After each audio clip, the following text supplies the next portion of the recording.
Hey everyone and welcome back. In today's video, we'll be discussing about the change set feature of CloudFormation. Now, typically, if you are using CloudFormation in your production environment, the chances are that you would be regularly updating your CloudFormation template and deploying that new template within your AWS environment.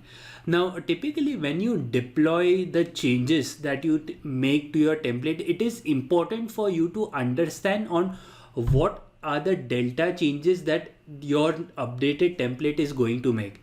So I still remember it has been many years. So we used to use CloudFormation actively, and in one of the organizations that I have been working with, one of the colleagues, she changed a description and few other parameters within the security group, and she went ahead and she did a update stack.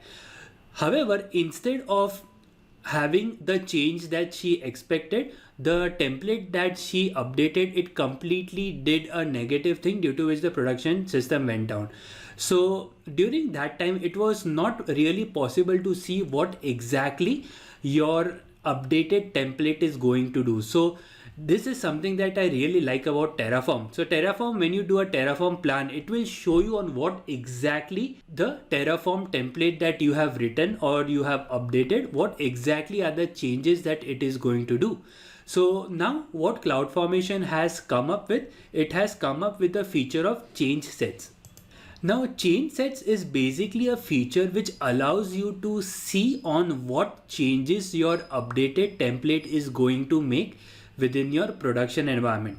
So if you typically look into this diagram, this is a new change set which is being created, and you see it is saying that it is going to remove a specific subnet and it is going to add one more subnet over here. So before applying your changes, if a subnet is getting removed, that is a blocker or a red light, specifically if you are doing it in production. So you can just stop your apply or stop your update stack and review the changes. So let's look into the change sets in a practical aspect. So I have a simple CloudFormation template. All it does is it creates one VPC over here and it creates a subnet, and the subnet block is 1077.1.0/24, and the CIDR block for VPC is 1077.00.16. So let's go ahead and deploy this specific template in Mumbai region. So I'm in my Mumbai region. Let's go ahead and create a stack. I'll say upload a template file and I'll choose a relevant file. Let's select next. I'll name it as custom VPC. Let's do a next. I'll do a next. I'll leave everything as default and we can click on create stack. So it is going ahead and creating a VPC. So meanwhile this is getting created, let's go to the VPC console so that we can quickly verify. So the VPC creation is now completed, and now it is going ahead and doing a subnet creation. So if you quickly go to your VPCs, you should see a VPC with the CIDR of 1077.00.16. And let's quickly verify if subnet is created, and yes, it is created. Now if you just select the VPC, so this is the new VPC. If you go to subnet, you should see one subnet with 1077.1.0/24. Alright, so now this is your first change that you have done via template. So in the future perspective, let's say that you want to update and you want to see what is the exact impact that it might make to your production environment. So let's try it out on how exactly it might work. Now let's do one thing. I'll change this CIDR block from 1077.1.0 to 1077.2.0, and I'll go ahead and I'll save my changes. Now what I can do, I can just click on my template. I can go to actions and let's click on create change set for the current stack. So here I'll click on replace current template and let me upload the same file again. So this is the file where we had changed our subnet. Let me do a next, and next again. We'll leave everything as default for the time being, and I'll click on create change set.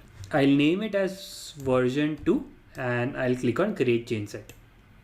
So what this will do, like if you have come from Ansible, the closest thing that I can relate to that is the dry run. So this is some kind of a dry run where it will do the change. It will not actually perform, it will try to perform, and it will tell you on what are the changes that it will do if you execute it. Now here if you see, it says that it is modifying a subnet, and notice this word replacement is true. Replacement basically means that the older resource would be deleted and it would be recreated. Now, if you're fine with this, you can go ahead and do a execute. If you're not fine, you can go ahead and do a delete. So in our case, we have a subnet call as 1077.1.0/24. We know that there will be a replacement. So let's go ahead and do a execute and we'll see on how exactly it might work.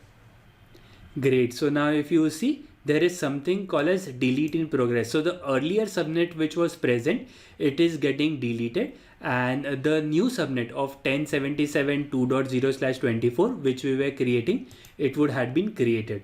Let's quickly verify. So currently update is complete, and now here you see, you only see one subnet 1077.2.0/24, and whatever earlier subnet was present 1.0, it got deleted. So this is the reason why whatever changes that you typically do, it is ideal to go through the change sets and then only go ahead and do the execute if everything is fine there. Hey everyone, and welcome back. In today's video, we'll be discussing about the CloudFormation parameters. Now, parameter is a pretty useful feature in CloudFormation, and basically it allows us to put a custom value specifically whenever you deploy a template within the CloudFormation console through create or update stack. So let's understand this with a use case. Now let's say that we have created a CloudFormation template, or the DevOps team have created a CloudFormation template which basically creates an EC2 instance. So any developer within the organization, if they want to use or if they want to create a EC2 instance, they must use the template which is being created by the DevOps team. So that is the requirement. However, there is a problem. The problem is the template has a hard-coded value of m5.large, and depending upon where the instance gets created, it might happen that developer wants to test a cluster and that cluster requires a much more bigger instance, much more higher than m5.large. Then by default, they cannot directly use that CloudFormation template which the DevOps team has given. Or in a similar way, if a developer has a pretty small application and he needs a t2.micro, again, if he just deploys the template of m5.large, that would just increase the cost unnecessarily. So what we want is, we want that dynamicity within the template where developer should be able to put what is the value that he needs in the template, and that feature is something which the parameters allows us to do. Now if you look into the parameter section here, there is a instance type parameter over here where a developer can select which is the type of instance that he needs, whether he needs a t2.micro or m1.small or whatever value that is defined by the DevOps team within this specific section. So let's do one thing. Let's directly jump into practical and we'll understand this in a better way. So I have a file called as parameters within our lab section, and what this basically does, if you see, this is a very simple CloudFormation template. The type is AWS EC2 instance. It has a hard-coded AMI and the instance type is m5.large. So let's assume that if the DevOps team directly gives this template to every developer, any developer who runs this template, EC2 instance will be created of type m5.large. No, so now if developer wants to have a instance type which is other than m5.large, either he updates his template or he creates a new template. So this is not a very ideal approach of doing things.